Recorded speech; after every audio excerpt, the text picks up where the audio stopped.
Oh, that's good stuff. Welcome back. It's Matt Connarton Unleashed, and we are live from the studios of WMNH 95.3 FM in glorious downtown Manchester, New Hampshire. Also on Comcast 97 if you're in Manchester. And hello to our online listeners across the nation and around the globe. You can go to my website, mattconnerton.com, for all your live streaming options, social media links, contact info, show archives, etc., etc. We just heard Wretched Heart from the band Warhog, all the way from Dallas, Texas. And I believe these guys have joined us via Skype. Guys, are you there? Can you hear us? Can we hear you? There we go. I can hear you now. Can you hear me? Yes. Oh, perfect. That's okay. Skype can be glitchy. Welcome, guys. So who do we? Sorry, by the way, if you're seeing me on the screen, I have my back to you. It's just how the setup is here. But so who do we have? Who do we have with us from the band? I'll let you guys introduce yourselves. Yeah, I'm Scott. I'm the lead vocalist and one of the guitar players. Okay. I'm Eric Kendall. I also play guitar. Okay. And Justin Hopper on bass. All right. And so we're just missing Ben, the drummer. Yeah, Ben couldn't make it today, unfortunately. Oh, it's always the drummer, isn't it? Yeah, I mean, that's why we put him in back. So Exactly. Well, guys, welcome. I love your sound. I played a couple things yesterday too, just to kind of get the listeners ready for today. Great stuff. Appreciate Thank you. Absolutely. How long have you guys been together? It looks like you've got a few albums out, right? Kind of. We're cheating a little bit on the releases, but we've been together since probably 2020. I think we got together kind of right as the pandemic was rolling out. Yeah. I was reading online, I think it was on your website, something about when you guys first got together, you were sort of working with each other, but working remotely. And what were you, sending tracks back and forth, or how did that work? Yeah, absolutely. So essentially, I was the lucky one that got laid off during COVID, and next thing you know, I'm bored and writing songs and shooting them over to Scott, and he's like, "Man, this is great. I'm going to lay some vocals down, back and forth." Next thing you know, we're writing an album. Yeah, and then we had to kind of decide, is this a bigger project, and what are we going to do with this? And Eric and I, we've all played together, in our younger days, and then it was just one of those like, oh, are we doing this now? Are we starting another band in our 40s? Yeah. So, but we thought that the music was good enough that it warranted playing live. So we got the guys together and went after it. Yep. Yeah, well, I'm really glad you did. Can you tell us about, so the songs on the album, did you record, is everything recorded remotely, or did you just do demos remotely and then get together to record a proper album? Because it sounds incredible. I mean, it sounds like it was done in $1 million studio, but of course we live in an era where you've got a lot of different options for how you record. So can you tell me about the recording process? I will say my 16-year-old self would be amazed with the technology that we have now. But yes, for the most part, we recorded our own parts at home, and we either use Dropbox or a file sharing program, and I would engineer the album. The only thing that was really done in person was the drums. Wow. Everything else was Scott doing his guitar tracks at his house, Justin at his, etc. Yeah, we were really lucky to kind of be able to record stuff wherever we were, and which is awesome. You don't have to buy studio time anymore. If you have a decent enough ear, you can kind of put it together on your own. But yeah, for the most part, that album, and I think all the tracks on it probably are just polished versions of the original demos that we had put together. Like any song idea that lasted long enough to make the cut, Eric probably has a session where it's like MIDI drums and like really terrible sounding guitar tracks. Yeah. We just improved upon the foundation. I would send over scratch vocals, and then I'd learn kind of how I really wanted to sing it, and then I'd redo it 6 months later after he had done better guitars. We had a bass on there and stuff like that. No, total DIY effort. Yep. Wow. No, it's amazing. No, it sounds phenomenal. Can you tell me a little bit about the songwriting process? Because the songs are fairly sophisticated. You know, it's not 3-chord rock. It's you're doing something bigger and more involved, clearly. And I don't know if there's any kind of a theme or a specific approach to how you're doing this. But do you guys write together, or how does that work? Yes and no. Eric, so the first couple of songs when we were just working on Eric's material, we had put a couple riffs together. He had put a couple riffs together with drums, and he'd send me something that was 3 minutes long, and there were enough repeats that I could kind of figure out what the song was. And we started just working on some ideas, and I'll let him tell kind of the personal story about why we decided to go the direction we went with this stuff. But I wrote a couple things, and they were very fantasy themed. And once we got to a point where we had like 3 or 4 songs, we just kind of had a conversation. It was like, are we accidentally writing a concept album? and we realized that we were. Yeah. And so then it became an intentional thing to, really dial in what our story was, and then finish it. So like the first half of the album kind of happened just by chance. Yeah, that was definitely organic. Yeah, and then the back half was like, all right, now we've got to write a song where this happens, and then we got to write a song where this happens, and then we'll finish it up. And that was, and when I say that, I mean like lyrically, we had to really figure out what was going to be on paper. But musically, Eric wrote a lot of it, and then, but yeah, like he'll write some stuff, and it won't necessarily be the way I would sing it or can sing it, because I've got to do the guitar and the vocals at the same time. Oh, yeah. So I take his lyrics a lot and just jumble stuff around so syllables fell in different spots, and maybe I, get on thesaurus.com and find a different word so it rhymed differently. But yeah, it was very much it was a really neat writing experience, because Eric and I have been friends forever, but we've never really worked together on something in the way that we did with this album. Yeah. And Scott, Eric, Scott said you had a personal story about the songs. Yeah. So essentially, I lost my dad unexpectedly in 2019. So right before COVID, and it was one of those things where he literally talked to him the day before and just passed away. And he was a really huge fantasy nerd. So he actually really loved Conan and all that barbarian stuff. And I mean, like, he literally had every Conan and every fantasy book. He's a big reader. So whenever Scott kind of wrote the first fantasy song, I kind of in turn said, well, let's write another fantasy song.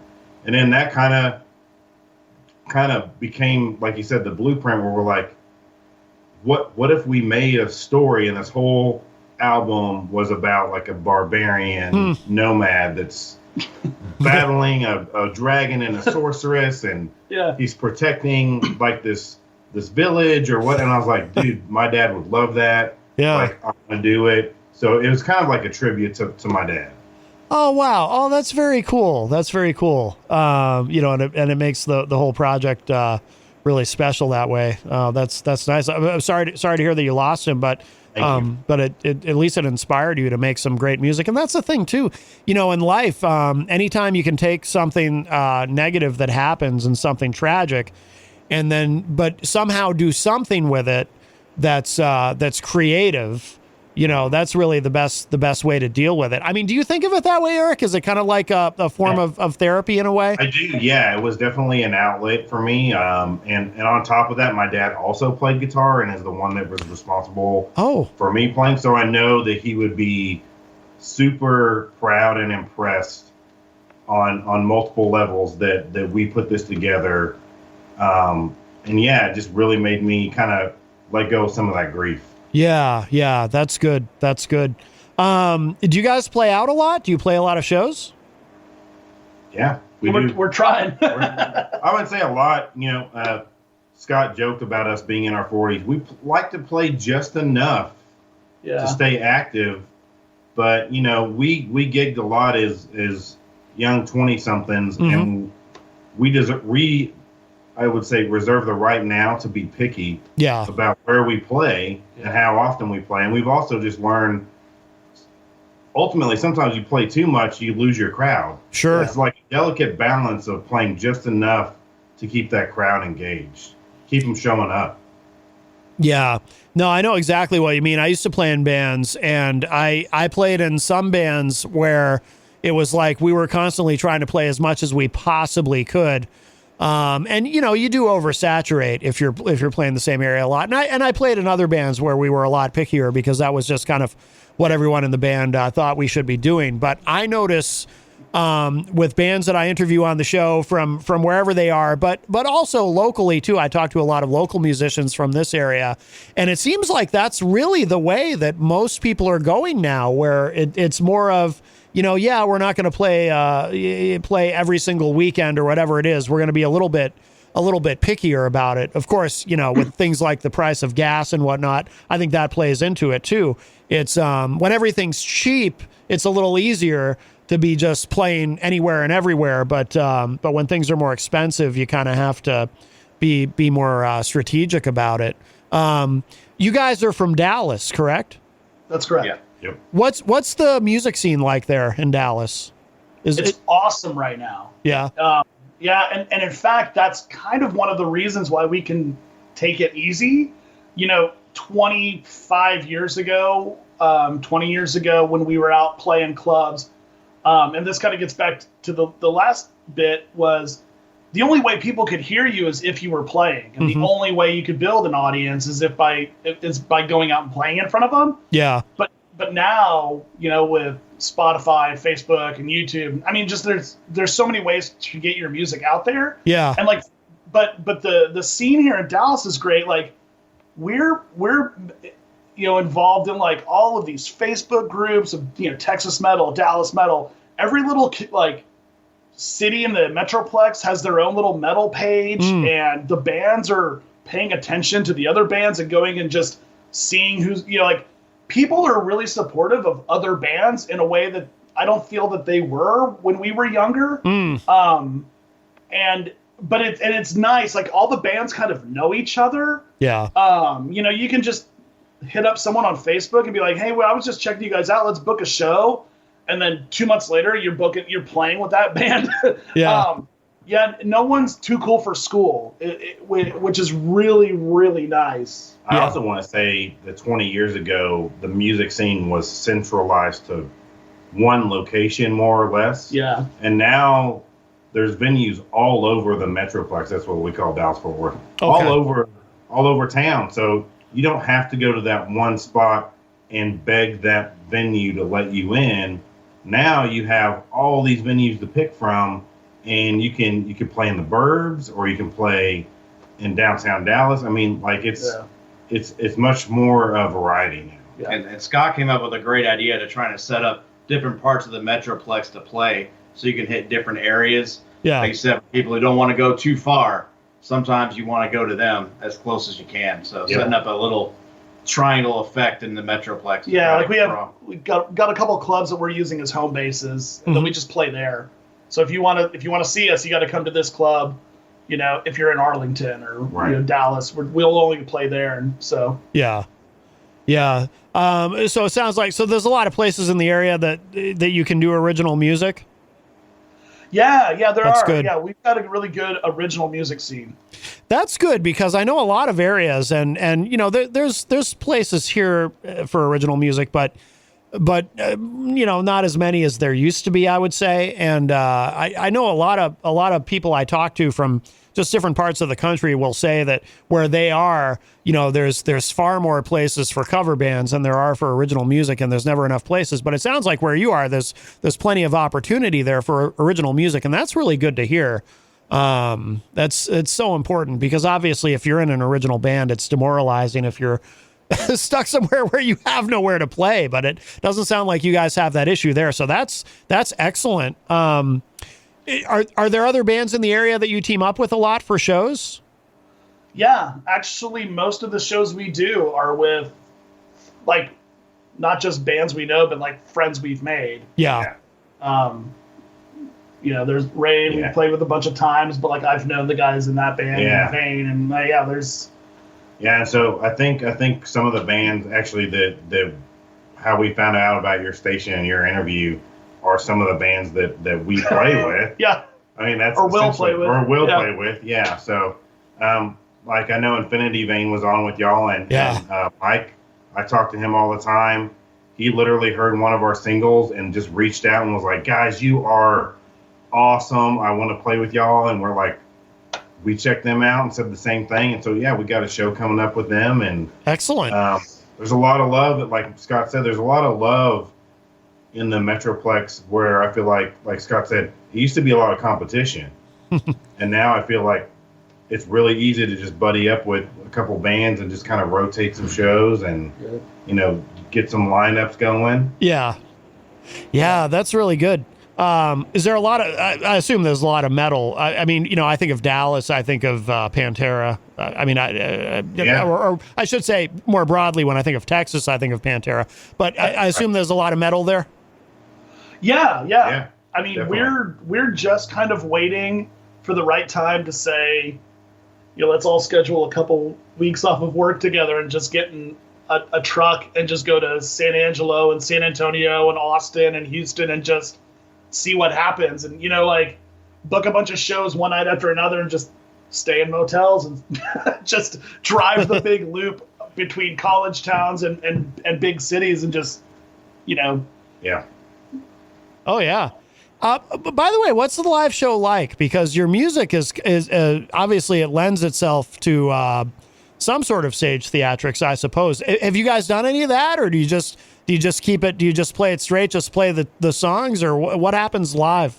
We've tried a couple different things. The shows are exhausting to be honest, because the songs are so long and I'm usually singing so hard. Oh yeah. Eric likes the 8 and 9 minute songs. We all do, but yeah. But we, I think about as theatric as we've gone is we had Ben work up playing like triggered sound effects and like backup vocals with his drumming. When we did the album release, we wanted it to sound as much live like it would be on the record. So like some of the later songs have a bunch of backup vocals and stuff, and so those were triggered in. There's like the dragons roar. Yeah, we have sound effects and we went full production for that. That was about it. Like we don't do like Spinal Tap and have Stonehenge and the little people coming in dancing around it or anything. Yet. Yeah, I was gonna say, if we played a big enough show or venue, we might consider it. Yeah, well, we put the silly Warhog logo on everything. Like we're very much like diving into the branding of it. Like our guitar cabs have our names on them and stuff. We get those professionally made, but cool. We're not quite Iron Maiden yet. But we're definitely continuing to write songs so that when that opportunity arises, then we'll make that happen. Then we'll get the big Warhog thing out, and it'll run around stage and spit blood everywhere or something. I'm sure. There you go. Well, you've got the tunes. I really love. I don't know if I've had a chance. Yeah, I don't think I listened to the whole album yet, but I listened to most of it, and I really love what you guys are doing. I think it's outstanding. Do you have any plans to? Do you have anything else in the works as far as recording new stuff, or are you just kind of focused on playing out right now, or what's the plan there? Well, actually, so we're already writing our third album. Cool. Okay. So we have our second album written, and with today's, digital media and stuff, we decided this first album we definitely wanted to put out in its entirety so that we could, start doing shows right away and have essentially a whole show worth of music. But with our second album, we're going to break it up into EPs. But we already have it forecasted what comes when, what EP is going to have what. We're already talking about artwork. We're already starting we have all the demos done. Oh, okay. We're about to start our actual recording process. And and we're already working on demos for the third album. So wow. Our second album is going to be a little different than our first. I mean, it'll still be our signature sound, but we're we're gonna go say a little left field from where we went like theme wise. Yeah. So yeah. just to show what we can do. Yeah. Will there be a specific theme though? Is the idea to always have a theme, just change what the theme is, or will it be more open ended? So the next batch of songs are very kind of like, can I just say what? Yeah. Okay. Yeah. So the next collection of stuff is going to be called the Dystopian Chronicles. Okay. which is ridiculous. I'm laughing. The guys are laughing. Like, we know how silly this stuff sounds, but so we'll release the EPs as volumes 1, 2, and 3. And so most of the songs are sci-fi or future dystopia in some sort of way, right? Yeah. Like, just, the future's grim, and that's how we feel, I guess, as songwriters. And we're stuck here. So that's kind of what we're writing. But like our third album, Eric and I have kind of challenged each other to only write thrash songs that are like under 4 minutes long. So all the songs that we're writing right now, which will come out after the Dystopian Chronicles, our third album might just be like A bunch of bangers. Solid bangers, all radio friendly, ready to go, like sub 4 minutes. Yeah. And just to see if we can do it, like I don't want people to like get into our music and feel like they know what's coming next. Yeah. Right. Yeah, no, I like that. I like that you've got this all planned out. That's really cool.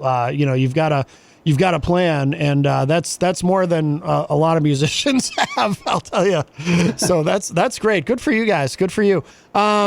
Anything that we didn't talk about that you want to make sure we know about? We definitely want to make sure our listeners know how to find you online and social media and keep up with all that you're doing, especially, people who might be listening in your area. We want them to know where they can see you next and all that. So anything at all that we didn't mention that you guys want to make sure we talk about? Well, I mean, our social media, definitely, we're on pretty much every platform. Yeah.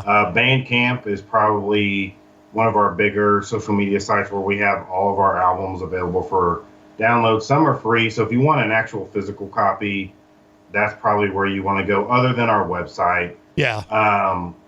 And then, of course, like Scott said, you can stream us on every platform: Spotify, Apple Music, YouTube Music, Amazon Music, whatever. We're all on there. We do have a show locally. I think our next show is at O'Reilly's. Yep.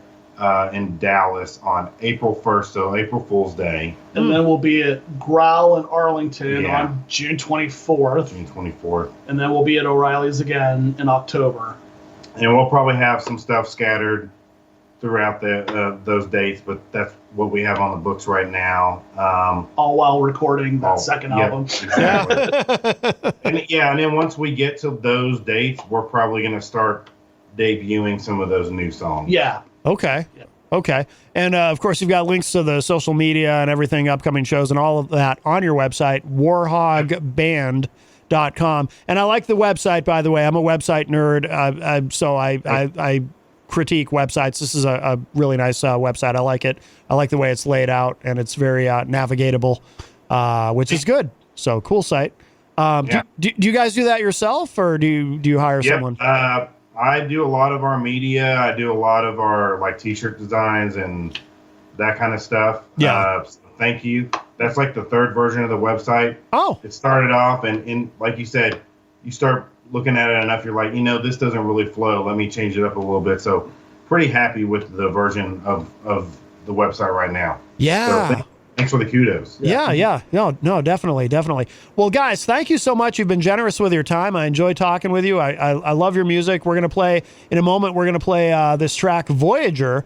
But we'll let you go, and then we'll give that a listen. But gentlemen, thank you so much for being here with us today. This has been great, and we'll definitely do this again in the future. Yeah, sounds great. Thank you. Thank you so much for having us. All right, Warhog. Thank you so much, guys. We'll talk again soon, I'm sure. Take care. All right. Thanks. Goodbye. You got it. Bye-bye. All right, wonderful. So that was the band Warhog, and we're going to listen to this track, Voyager. I like this a lot, but like I said, these guys are amazing. I really like their sound. So we're going to give this a listen, and then we'll be back with the remainder of our program today. This is Matt Connarton Unleashed. We are live from the studios of WMNH 95.3 FM. And this is Voyager from Warhog. Check this out.